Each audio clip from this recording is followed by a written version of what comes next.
Salut à tous, on se retrouve aujourd'hui pour parler du FC Barcelone en ce dimanche 29 décembre et on commence tout d'abord avec la une du journal Mundo Deportivo. C'est une très bonne nouvelle pour le Barça, avancé pour Olmo, parce qu'on sait que Dani Olmo, les gars, on a beaucoup parlé hier par rapport à son enregistrement pour la deuxième partie de saison, c'était pas possible, et en gros tout s'est accéléré là ces dernières heures, donc on apprend aujourd'hui que le Barça enregistrera à la fois Dani Olmo et Pau Victor aussi, qu'il fallait enregistrer, car Laporta a conclu un accord au Moyen-Orient qui fournira 100 millions d'euros au club. Cela permet à Barcelone de revenir à la règle du 1 sur 1 en gros par rapport au fair play financier. Donc d'où vient cet argent en gros?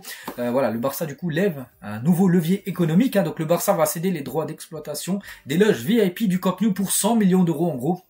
Il y a des loges au Camp Nou, bon pas toutes, ne seront pas toutes vendues, mais une partie des loges seront vendues pour une somme de 100 millions d'euros. Voilà, ça sera acheté pour les 20 prochaines années. Voilà, donc du coup ça fait une grosse rentrée d'argent dans les caisses du club. Et du coup grâce à cet argent, cette opération en gros, Dani Olmo et Pau Victor pourront être inscrits. Donc pour l'instant officiellement les deux joueurs ne sont pas encore enregistrés auprès de la Liga. Le Barça jusqu'à mardi 23h59.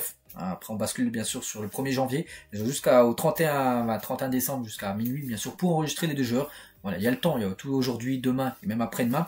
Mais voilà, ça sent bon, il devrait bien être enregistré. Donc Dani Olmo par exemple pourra jouer en Liga.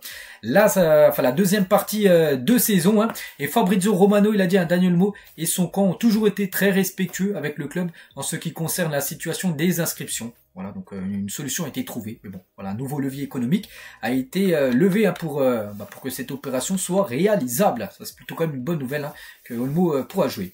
Et l'autre une, hein, donc ça parle plutôt de Frenkie de Jong, hein, Pulsion en gros avec Frenkie de Jong. Voilà une hein, de ce journal. Hein.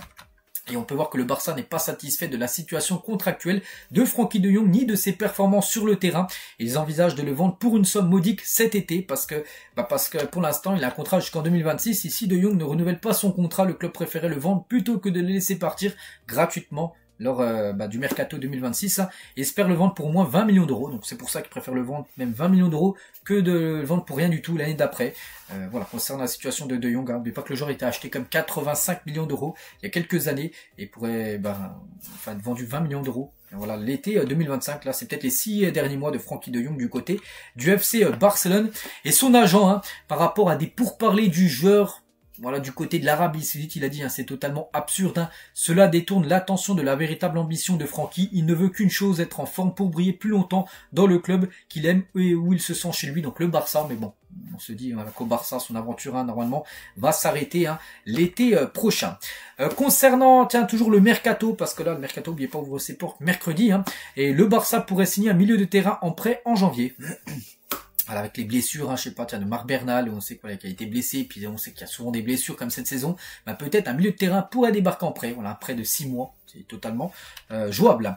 Hansi Flick exige des renforts au milieu de terrain, hein, soulignant le manque de renforts hein, de Casado. Cependant, les signatures de janvier restent peu probables en raison des contraintes financières du Barça, c'est pour ça. On revient là sur l'info juste avant, qu'un transfert sec ne peut pas être réalisé, et peut-être un prêt, après c'est totalement jouable bien sûr, pour l'équipe. Et Flick les gars rétablit aussi quelque chose hein, pour les prochains matchs, il a rétabli la politique de tous les joueurs du Barça de se concentrer ensemble dans un hôtel avant les matchs, parce que ils avaient fait ça en début de saison, ça se passait bien, souvenez-vous, hein, le Barça fonctionnait bien en tout début de saison, et depuis, ils ont arrêté ça c'était une tradition qu'il a mis en place en gros, qu'avant un match, par exemple un match à 21h, que l'équipe peut-être à 15h se réunisse le jour du match, hein, dans un hôtel, voilà, pour se concentrer ensemble, hein, alors que les derniers matchs, plutôt l'équipe se rejoignait peut-être 2 ou 3 heures avant, mais directement au stade, donc voilà, ça il veut remettre cette politique-là de se retrouver peut-être 10 heures avant le match dans un hôtel pour se concentrer ensemble sur la rencontre bien sûr du jour. Le Barça construira un nouveau bâtiment résidentiel dans le centre sportif destiné à l'équipe première. Le but est que les joueurs dorment après être revenus en retard des matchs à l'extérieur et qu'ils aient un espace désigné pour se concentrer également avant les rencontres, un peu cet hôtel, hein, ça sera aussi peut-être dans ce lieu-là. Donc voilà, ça devrait coûter environ 6 millions d'euros. Il permettra aussi de réduire les coûts, hein, d'améliorer le repos et de centraliser la logistique. Hein. Cependant, il ne sera lancé qu'après le projet d'Espace Barça. Espace Barça, en gros, c'est il y a le Camp Nou hein, qui est en rénovation. Il y a aussi le Espace Barça, c'est le centre hein, aussi qui va être rénové. Donc après que tout ça soit fait, Là, il y aura la construction, on va en gros de ce centre hein, qu'on a parlé à l'instant. Lamine Yamal a désormais une valeur plus élevée que celle de Kylian Mbappé sur le mercato. Lamine Yamal coûte 180 millions d'euros. Et par exemple, si on compare avec Mbappé, un joueur qui coûte très cher, mais il coûte moins cher que Lamine Yamal, Mbappé coûte 160 millions d'euros. Et Lamine Yamal est bien évidemment du côté du FC Barcelone, le joueur qui coûte le plus cher, hein, 180, devant d'autres joueurs, hein, Pedri coûte 100 millions d'euros, on peut voir par exemple, je sais pas, Jules Koundé coûte actuellement 60 millions d'euros, Baldé 50 millions d'euros, on peut voir en gros les joueurs, leur prix, et sur la colonne de droite, en gros, la valeur qu'ils ont augmenté, en gros, Cubarsí a pris 30 millions d'euros de plus par rapport à la dernière mise à jour qui a été faite au mois de novembre dernier.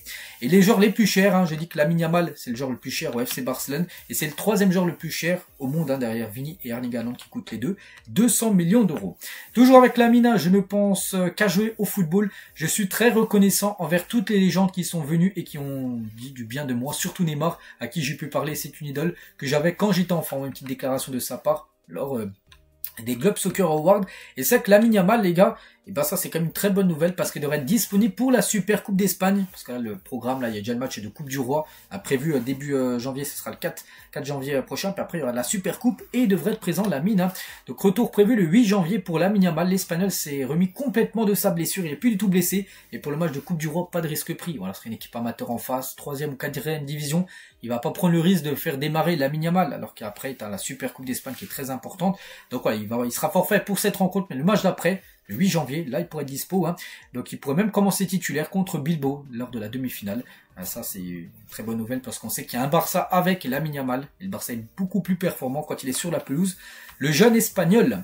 Et tiens, en parlant du futur adversaire du Barça en Coupe du Roi, Barbastro, et comme le souhaite Noël, hein, chaque joueur de Barbastro, donc le prochain rival de Barcelone en Coupe du Roi, a demandé les échanges de maillots qu'il voulait après le match, parce que souvent ils demandent un maillot, et du coup c'est une tradition, ça se fait chaque année. En gros, l'équipe amateur il faut une liste en gros des maillots qu'ils aimeraient avoir. Par exemple, le numéro 1, le gardien, Arnaud, hein, le gardien de Barbastro, il aimerait avoir le maillot de Cubarsí.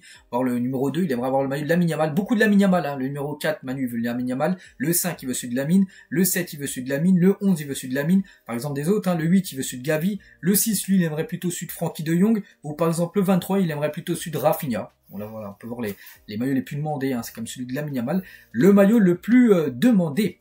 Neymar tient avec Lamine Yamal, toujours, tiens, on continue avec lui. Et Neymar, bien sûr, hein, quelqu'un qui son idole, hein, à l'époque, hein. Et c'est que Neymar, il y a quelques années, avait offert son maillot de Santos, hein, un club où il avait joué ses tout débuts, à Lamine Yamal. Il y a un accord avec Gérard Martin pour renouveler son contrat jusqu'en 2028. Il ne manque plus que sa signature concernant ce tout jeune joueur, hein, je sais même pas si on l'a déjà vu, peut-être quelques fois en équipe première, mais c'est plutôt un genre de l'équipe B. Et voilà, donc il devrait prolonger, hein, bien sûr, du côté du club Blaugrana. On va parler cette fois-ci de Pedri, parce que c'est que si on regarde ce joueur, hein, qui est maintenant le deuxième joueur le plus cher, hein, du côté du Barça, derrière Lamine, mais n'oublie pas que ce joueur a coûté seulement 5 millions d'euros au Barça. Le Barça a investi sur ce joueur, hein, qui joue à l'époque du côté de Las Palmas. Gérone surveille la situation d'Eric Garcia et pourrait le signer en janvier, hein. Il y aura certainement un peu de transfert, hein, sur ce mercato hivernal. On pense qu'Eric Garcia, hein, pourrait partir, retourner à Gérone, un club où il évoluait la saison dernière. Et on finit avec Lewandowski, parce que Lewandowski est sur le point de terminer l'année civile 2024, donc de janvier jusqu'à décembre, avec le plus grand nombre de buts inscrits en Europe. Il est à 52 buts, hein. Et que ça soit Harry Kane, Mbappé ou Jonathan David, ils ne joueront plus. Il n'y a que Erling Haaland qui peut battre Robert Lewandowski, parce qu'Haaland, il lui reste encore un match sur cette année 2024. C'est aujourd'hui contre l'équipe de Leicester, c'est un match de Première Ligue. Donc si Haaland, par exemple, marque 5 buts, il peut le faire, hein. Il finira meilleur buteur devant Lewandowski. S'il en met 4, il sera ex-aequo. Et s'il met trop ou même 0 but, et ben ça sera Lewandowski qui finira cette année 2024 avec le plus de buts. Il remportera normalement le soulier d'or, l'attaquant polonais. On finit avec lui aujourd'hui. Donc voilà les gars ce qu'il y avait à dire. J'espère que ça vous a plu. On se retrouve demain, bien sûr, demain lundi, pour le prochain numéro. À demain.